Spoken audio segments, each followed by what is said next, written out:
નામ શું છે અને શું કામ અર્થે આયા છો અહીંયા? મારું નામ જોશી નિર્મળાબેન ભીખાલાલ. આજે હું 5 દિવસથી ધક્કા ભૂખીને તરસી છોકરા લઈ અને આ રોજે રોજ ધક્કા ખાઉં છું, પણ કોઈ એનો નિર્ણય આવતો નથી. 40 ટોકર હાલે અને હોય 200 જણા, તો 40 ટોકરને ભાડા ભરી અને ભૂખ્યા તરસે અમે આ રહીએ, બરોબર? તો હવે આનો જલ્દી નિર્ણય લાવો, નકર ફરીને રેલી 50,000 માણસ આ કે રાધનપુરના ગામડાને લઈને આવવાના નથી, બરોબર? એટલે જે તે જલ્દી આનો નિર્ણય લાવવાનો. હા, હવે અમારાથી ભૂખ્યા તરસે નથી રહેવાતું.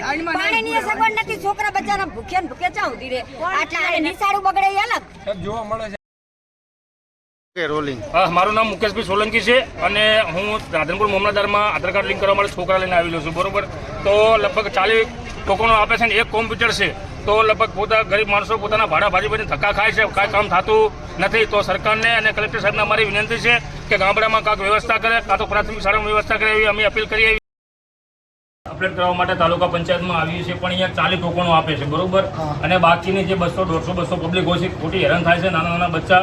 તો સરકારને મારી વિનંતી છે કે આના માટે કાંઈક તાલુકામાં બીજી વ્યવસ્થા કરે, અથવા ગામડામાં અલગ અલગ જગ્યાએ કાં તો સ્કૂલમાં હાલે ને કે ગ્રામ પંચાયતમાં આધાર કાર્ડ લિંક કરવા માટેની વ્યવસ્થા કરે, એવી અમારી ખાસ વિનંતી છે. અમે એના માટે આયોજન પત્ર સાહેબને આપ્યું છે. ભાડા થાય એ અલગ ભૂખ્યા